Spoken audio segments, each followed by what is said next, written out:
याडं promo वज्रायाडं साहुमङ्गलं केवली वन्नतो रमो मङ्गलं दत्तादिलोकोत्तमा अरहन्तालोकोत्तमा सिद्धालोकोत्तमा साहुलोकोत्तमा केवली वन्नतो धम्मो लोकोत्तमो केवली वन्नतं धम्मं शरणं प्रपद्ये।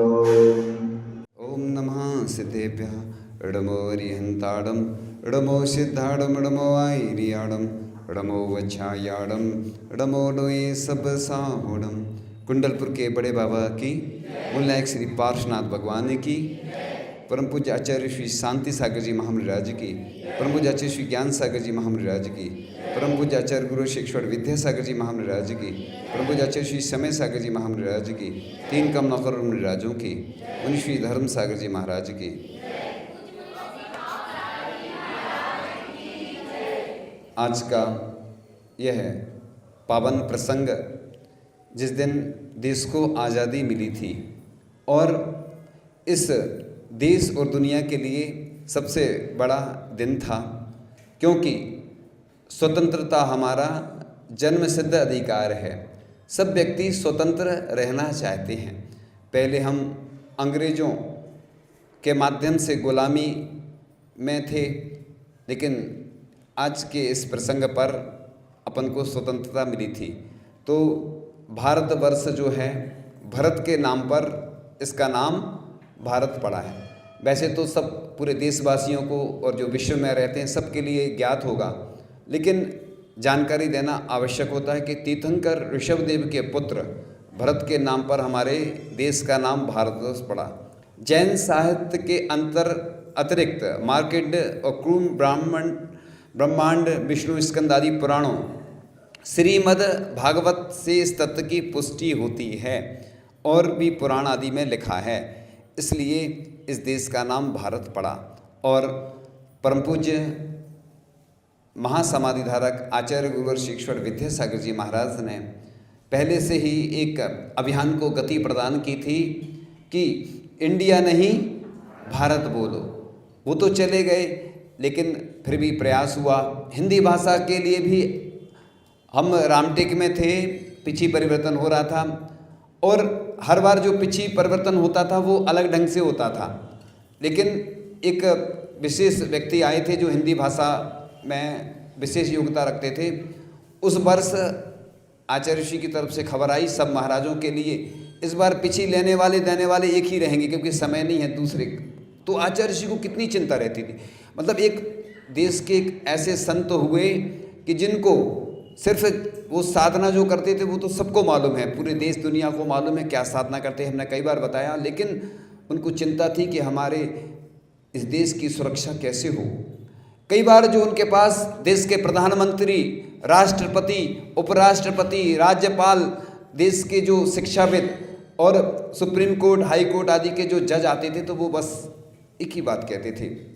मैं अनेक संतों के पास जाता हूँ, लेकिन एक अनोखे संत हैं कि जो हमेशा बस देश के बारे में ही चिंता करते हैं, अपनी नहीं करते कभी भी। और उन्होंने प्रयास किया तो हम भी प्रयास करें। जैसे इंडिया गेट बोलते हैं जिसको, उसका नाम क्या होना चाहिए? भारत द्वार। मुंबई में भी गेट वे ऑफ इंडिया। तो ऐसे करके, चूँकि इनमें विवाद होते हैं क्योंकि कुछ लोग हिंदी भाषा के पक्ष में रहते, कुछ विरोध में रहते। लेकिन कोई करे चाहे नहीं कि कुछ को तुम जगाओ, कुछ को हम जगाएंगे, कुछ अंधेरा तुम मिटाओ, कुछ अंधेरा हम मिटाएंगे। तो मिलकर प्रयास करना होगा। एक जगह बहुत अच्छी बात लिखी थी, यदि आप किसी समस्या के समाधान नहीं है तो आप एक खुद समस्या हैं। क्या? हर व्यक्ति से कहो। एक जगह बहुत अच्छा वाक्य लिखा था कि, क्या लिखा था? आप सलाह नहीं सहयोग दें, है ना, ऐसा लिखा था। तो हमने उसका सुधार कर दिया था कि सलाह के साथ सहयोग दें। आज स्थिति यही है कि आप 10 लोगों से सहयोग मांगोगे तो एक व्यक्ति सहयोग देगा, और सलाह हैं एक से मांगोगे हर व्यक्ति डॉक्टर है, हर व्यक्ति वकील है। आज चाहे गौशाला की बात हो, गायों की सुरक्षा के लिए अभी मंडला में युवा लोग जाते हैं, प्रतिदिन सेवा करते हैं। तो ऐसे लोगों को तैयार करना, अपन को, युवाओं को। आज युवा लोग धर्म से दूर होते जा रहे हैं, परोपकार के कामों से दूर होते जा रहे हैं, युवा बूढ़े होते जा रहे हैं, और हमें तो ऐसे बूढ़े युवाओं की आवश्यकता है अब तो। एक महिला थी, मैं स्थान का नाम तो नहीं लूँगा, और वो आहार देने आती थी, बूढ़ी महिला। मैं वो कहता था ये बूढ़ी माँ नहीं है, ये क्या है, जवान माँ है। इसलिए उम्र शरीर से कुछ नहीं होता है ना। आप पढ़ लेना, कई ऐसे वैज्ञानिक हैं अभी भी वर्तमान में, वो पहले भी हुए। हाथों की लकीरों पर भरोसा मत करना दोस्त, तकदीर तो उनकी भी होती जिनके हाथ नहीं होते। एक बार मैं रामटेक में केस लॉन्च कर रहा था, ब्लड आ गया, और जैसे ही मुझे वो बात याद आई, मैं पढ़ता रहता हूँ, मुझे हौसला उसी से मिलता है। हौसला, आत्मविश्वास। ऐसा नहीं है, मैं भी कमज़ोर हूँ बहुत, शरीर से भी मन से भी मैं जल्दी कमज़ोर भी हो जाता हूँ, लेकिन मुझे कुछ गुरु का ऐसा आशीर्वाद है कि जो भी मांगता हूँ बड़ी ही देर में मिलता है, सब होता चला है। प्रभु और गुरु के प्रति मैं समर्पित रहता हूँ। इसलिए देश की रक्षा के लिए युवाओं को आगे आना चाहिए। आचार्य श्री ने कहा था कि 3 संतान होना चाहिए, देश के लिए, एक समाज के लिए, एक अपने लिए। तो इस देश की रक्षा के लिए अभी ऐसी स्थिति बनी थी, आपको सब मालूम है। तो हमने बोला था कि युवाओं को तैयार करो, ऐसी सेना अपनी, चाहे वो धर्म के मामले हो, चाहे गौशाला के मामले हो। किसी एक व्यक्ति को नहीं, एक व्यक्ति श्रेय लेगा, समाज नहीं जुड़ती है।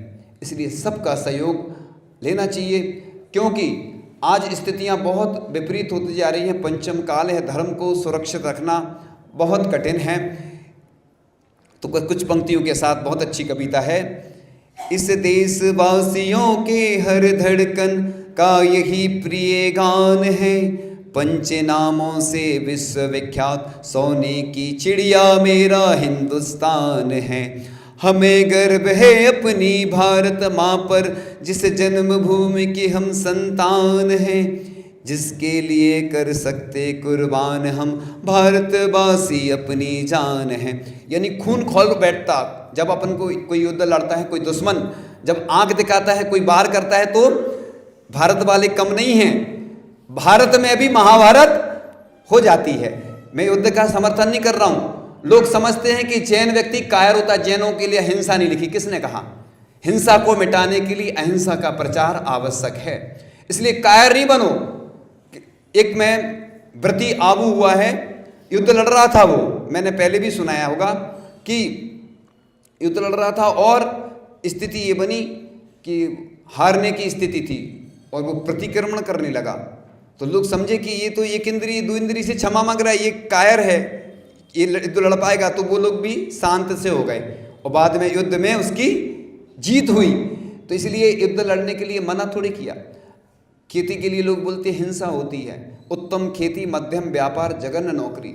तो इस देश की रक्षा के लिए उद्योगी हिंसा, व्यापारी हिंसा आदि होती है ना, व्यापार में जो हिंसा होती है वो क्षम्य है, लेकिन हिंसा का व्यापार क्षम्य नहीं है। इसलिए महिलाएं भोजन बनाती, उसमें से दान कर देती हैं, तो वो क्या बन जाता है? अतिथि संविभाग करती हैं, मतलब साधु के लिए भोजन नहीं बनाती, उसमें से दान करती, वो पुण्य यानी पुण्यवर्धक हो जाता है, भोजन औषधि बन जाता है। इसलिए पहली रोटी किसकी होती है? गाय की। अपन जो भोजन बनाते क्योंकि उसका हिस्सा होता है ना। इसलिए ये व्यवस्था रखी कि साधु के लिए तुम भोजन बनाओगे, साधु को दान नहीं दे सकते, लेकिन तुम अपने लिए भोजन बनाओ, उसमें से दान करो, प्रतिदिन करो, अच्छी भावना भाव। तो बस देश के लिए एक संतान ऐसी पैदा करो कि जो वीर हो, कायर नहीं हो, भागने वाली नहीं हो, चाहे भाई देश के लिए हो, चाहे समाज के लिए हो, चाहे परिवार के लिए हो, नाम रोशन करे। कायर संतान पैदा नहीं करना। इससे अच्छी तो मैं तो उनका समर्थन कर दूं जिनके संतान नहीं है, बहुत अच्छे हैं। क्यों अच्छे हैं? कि ऐसी कायर संतान पैदा करोगे कोई काम की नहीं। इसलिए मैं कहता हूं सीना तान के 56 इंच के सीने के साथ भारत के गौरव बनो, नगर के गौरव बनो, ऐसी संतान पैदा करो जिससे तुम्हारा नाम रोशन होगा, इस देश का नाम रोशन होगा। ऐसी संतान बिल्कुल पैदा नहीं करना जो मंदिर में नहीं आती है, साधु संतों के काम नहीं आती है, अपने लिए काम नहीं आती, अपन को घर से निकाल देती है। ऐसी संतान तो कायर है, वो कायर पैदा नहीं करना। देखो जब कोई व्यक्ति अच्छा काम करता है पूरे देश में नाम होता है, और आजकल तो जल्दी वायरल हो जाता ना पूरे में, सब जगह वायरल हो जाता, नाम फोटो वीडियो हो जाती। तो इसलिए मैं सुना रहा हूँ, जिसके लिए कर सकते कुर्बान हम, भारतवासी अपनी जान है, जिसकी रक्षा में अब भी तैनात हर पल लाखों वीर जवान है। देखो उन्हीं जवान के कारण हम आज धर्म कर पा रहे हैं। इसलिए ये देश के नाम संदेश है, पूरे देश के लिए एक संदेश है कि देखो उनके लिए शांति धारा में जब भी हो उनका नाम जरूर लो। और मैं तो ऐसा कहता हूँ, ऐसे लोगों को पुरस्कृत करो जो अपने देश के लिए, समाज के लिए जो अच्छे कार्य करते हैं। ऐसे लोगों का सम्मान होना चाहिए, क्योंकि आज प्रदर्शन का ज़माना है। इसलिए मैं तो कहता हूँ खूब प्रदर्शन करो तुम, मैं इसलिए समर्थन में हूँ, मैं तो प्रदर्शन के समर्थन में, क्योंकि लोगों को वही पसंद है तो मैं क्या करूँ। लोग आलोचना भी करते हैं, दो तरह के लोग होते हैं, एक कहते नहीं बहुत अच्छा बहुत अच्छा। पहले विवेकानंद स्वामी ने बहुत अच्छी बात कही कि हर कार्य का पहले विरोध होता है, फिर धीरे से लोग स्वीकार करते, बाद में प्रशंसा करते। इसलिए मुझे किसी की तमन्ना नहीं रहती कि कोई क्या कहेगा, कुछ तो लोग कहेंगे, लोगों का काम है कहना। तो लोगों की आदत है, सबसे सरल काम क्या होता है, आलोचना करना। लोगों की आदत नहीं है, ये तो संसार का काम है। लेकिन अच्छा काम कभी छोड़ना नहीं, क्योंकि लोग तुम्हें वो करेंगे, है ना, कमेंट्स करेंगे, है ना, आगे पीठ पीछे बुराई करेंगे, लेकिन उनकी प्रशंसा से भी कुछ नहीं होना है। देखो प्रशंसा में किसी की फूलना नहीं। आजकल क्या होता है, थोड़ी सी प्रशंसा कर देते ना तो फूल जाता व्यक्ति, और थोड़ा सा बुराई कर देता तो कूल जाता। इसलिए किसी के कहने से कुछ नहीं होता कि मैं अच्छा हूँ कि बुरा हूँ। इसलिए मैं बोलता हूँ मेरी खूब बुराई करो तुम। बुराई करने से क्या होगा, मेरे जो दोष हैं वो निकलेंगे। बुराई करने से क्या होता है, अपनी कमियाँ दूर होती हैं। इसलिए वो मित्र हैं मेरे, है ना। मित्र कौन होता है, जो बुराई करता है अपनी। इसलिए देश के लिए ऐसे ही युवाओं की ज़रूरत है। युद्ध में कौन जाता है, मिलिट्री में कौन भर्ती होता है, पायलट किसको बनाया जाता है, सब मालूम है। तो आज सबसे ज़्यादा अगर ज़रूरत है तो युवाओं की, और युवा वृद्ध होते जा रहे हैं, घर में बैठे रहते, बेचारों को टाइम नहीं है। किस लिए, कहाँ रहते वो, हमें आपको बता चुके ना पहले, कहाँ रहते वो, कौन सी दुनिया में रहते हैं वो सबको मालूम है। तो युवा धर्म की रीढ़ को नहीं संभालेंगे और कौन संभालेगा। तो इस प्रकार से वह सबका प्यारा हिंदुस्तान मेरा भारत महान है, त्रिदिशा समुद्र से घिरा पर्वत राज हिमालय, जिसके मुकुट समान विराजमान है, दुनिया का सातवां अजूबा, ताज और धरती का स्वर्ग, कश्मीर जहाँ की शान है। अभी ये इसका पार्ट आगे आएगा, अभी छोड़ देते हैं, चूँकि समय का वो होता है, इसलिए अपन ध्यान रखते हुए बताएंगे कि देखो देश के अंदर और बाहर देश को एक ही नाम यानी भारत के नाम से ही पहचाना जाए, पुकारा जाए, लिखा जाए और पढ़ा जाए। ये सब परम पूज्य आचार्य श्री विद्यासागर जी महाराज की भावना के अनुसार कर रहा हूँ। वो भले ही शरीर की अपेक्षा से हमारे बीच में नहीं है, लेकिन मैं तो हूँ, मैं हूँ ना, तू चिंता क्यों करता है। तो बस आचार्य श्री नहीं है, लेकिन अंतिम श्वास तक मैं उनकी भावना पूरी करने में अपना पूरा तन और मन लगा दूंगा। धन नहीं है हमारे पास, लेकिन हम धन की भी व्यवस्था हो जाती है, ठीक है ना। इसलिए गुरु कृपा से सब हो जाता। मैं जब भी मुसीबत में आता हूँ, गुरु मेरी छाया बनकर आ जाते हैं, और गुरु की कृपा से सब कुछ मिला मुझे। मैं अभी भी अंगूठा छाप हूँ, है ना, मुझे कुछ नहीं आता है, लेकिन मेरे पास जितनी प्रॉपर्टी है वो किसकी है, प्रभु गुरु और जिनवाणी की। इसलिए मुझे डर नहीं लगता, क्योंकि उनकी कृपा से मुसीबतें तो आती हैं, परेशानी आती हैं। पार्श्वनाथ भगवान ने तो 10 भव तक उपसर्ग सहन किया, तो मैं तो कितने भव तक और ज़्यादा भव तक भी सहन कर सकता हूँ, क्योंकि उसी से ही मोक्ष की प्राप्ति होती है। तो बस, तो इस प्रकार इंडिया का अर्थ होता है ओल्ड फैशन्ड, मैंने जिसका मतलब है असभ्य और अपराधी लोग। अब बताओ इंडिया का ना अर्थ क्या है, बताओ आप, ऐसे इंडिया को आप चाहेंगे क्या। तो इस प्रकार से देश की इच्छा के विपरीत वर्तमान प्रचलित शिक्षा व्यवस्था के कारण भारत लुप्त होता जा रहा है। आचार्य श्री हम लोगों को बताते थे कि जब पहले जो ऑपरेशन वगैरह होते थे ना, उसके जो कुछ उपकरण थे वो भारत से विदेश जाते थे। आज देखो नीम का पेटेंट हो गया है, नीम की टैबलेट आती है और लोग खरीदते हैं, क्योंकि नीम नहीं खाएंगे लोग।